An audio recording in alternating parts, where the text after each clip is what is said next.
وما أمروا إلا ليعبدوا الله مخلصين له الدين حنفاء ويقيموا الصلاة ويؤتوا الزكاة وذلك دين القيمة. بسم الله الرحمن الرحيم. الحمد لله رب العالمين والصلاة والسلام على أشرف الأنبياء والمرسلين نبينا محمد وآله وصحبه أجمعين. أما بعد, mes chers frères et sœurs, assalamu alaikum wa rahmatullahi wa barakatuh. C'est un plaisir de vous retrouver pour cette deuxième intervention autour de la zakat. Nous allons aujourd'hui parler du statut juridique de la zakat, ainsi que les preuves à cela. Premièrement, la zakat, l'aumône légale, est un pilier fondamental de l'islam. C'est une obligation parmi les obligations de l'islam. Elle est considérée comme le plus important pilier après la prière. Et ce, d'après la parole du Très-Haut, wa aqimus salata wa atuz zakat.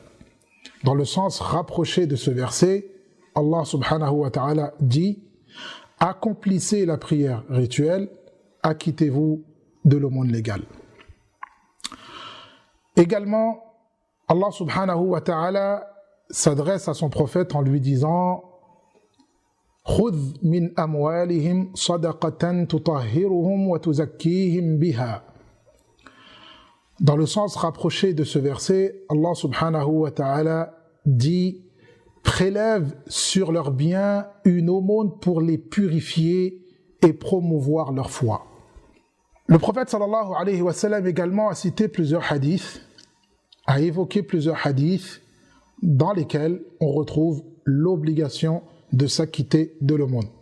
Notamment le célèbre hadith que vous connaissez tous: Buniya al-Islamu ala khams, shahadati an la ilaha illallah wa anna Muhammadan Rasulullah wa iqamis salati wa ita'iz zakah wa sawmi Ramadan wa hajj baytillahi al-haram. Donc, dans le sens rapproché de ce hadith, le prophète sallallahu alayhi wa sallam dit: l'islam est bâti sur 5 piliers. L'attestation qu'il n'y a de divinité digne d'être adorée sauf Allah, et que Muhammad est son serviteur et messager.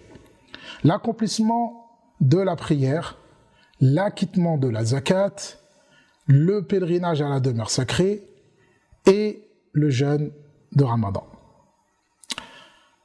Également, le prophète sallallahu alayhi wa sallam, lorsqu'il a envoyé Mu'adh ibn Jabal radiyallahu ta'ala anhu, lorsqu'il l'a envoyé au Yémen, il lui a dit que innaka ta'ti qawman ahla kitab liyakun awwala ma tad'uuhum ilayhi ila an yuwahhidu Allah shahadat an la ilaha illallah wa anni rasulullah ila akhir al-hadith.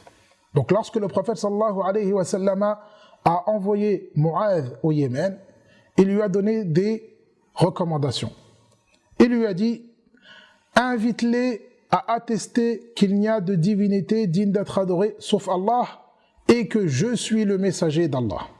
S'ils acceptent, informe-les que Allah leur a institué 5 prières par jour. S'ils obéissent, fais-leur savoir qu'ils ont à s'acquitter de l'aumône légale prélevée sur les biens de leurs riches pour être distribués à leurs pauvres. Ensuite, le consensus des ulama de l'islam à travers les différentes époques a été établi sur l'obligation de s'acquitter de l'aumône légale. Donc, c'est ainsi que l'obligation de s'acquitter de l'aumône légale est établie par le Coran, par la Sunna et par le consensus.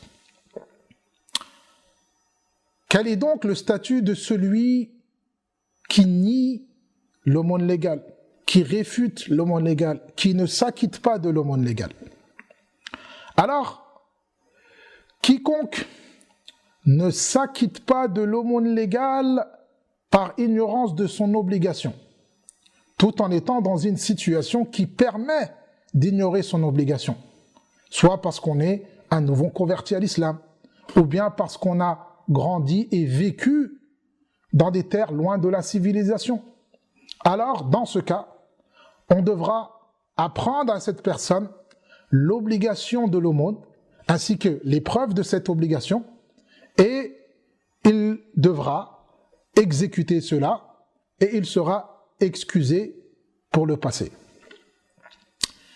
Par contre, si celui qui renie son obligation est un musulman, qui ne peut ignorer son obligation, il a alors apostasié.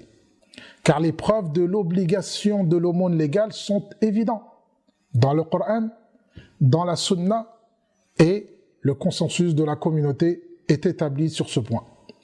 De ce fait, s'il renie son obligation, cela ne peut être que dû à son désaveu vis-à-vis du Coran et de la Sunna. Et donc, il devient mécréant. Et cela, d'après la parole du Très-Haut,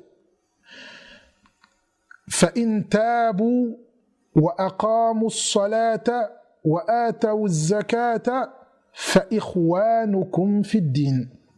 Dans le sens rapproché de ce verset, mais s'ils se convertissent, s'ils observent la prière et s'acquittent de l'aumône, ils seront alors vos frères de religion.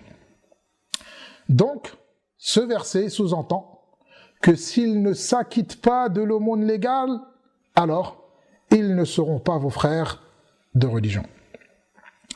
Troisième cas de figure, par ailleurs, quiconque omet de s'acquitter de l'aumône légale par avarice ou autre raison, reconnaissant tout de même l'obligation de celle-ci, commet un grave péché sans que cela ne le sorte de l'islam. Car l'aumône légale est une branche parmi les branches de l'islam, dont l'omission à elle seule n'est pas considérée comme un acte de mécréance. Et cela, d'après la parole du prophète sallallahu alayhi wa sallam concernant celui qui omet de s'acquitter de l'aumône légale, le jour de la résurrection, yura sabiluhu imma ila al-jannati wa imma ila an-nar. Dans le sens rapproché de ce hadith, le prophète sallallahu alayhi wa sallam a dit, le jour de la résurrection, celui qui ne sait pas, celui qui n'a pas effectué la zakat, il verra alors la destinée qui lui a été réservée, soit vers le paradis, soit vers l'enfer. S'il avait mécru, il n'aurait point de destinée réservée vers le paradis. Cette personne devra tout de même impérativement s'acquitter de l'aumône légale. Voilà, mes chers frères, pour cette intervention concernant le statut de la zakat et le statut juridique de celui qui omet de s'acquitter de l'aumône légale. Je vous dis à très bientôt pour une nouvelle intervention. En attendant, je vous dis assalamu alaikum wa rahmatullahi wa barakatuh.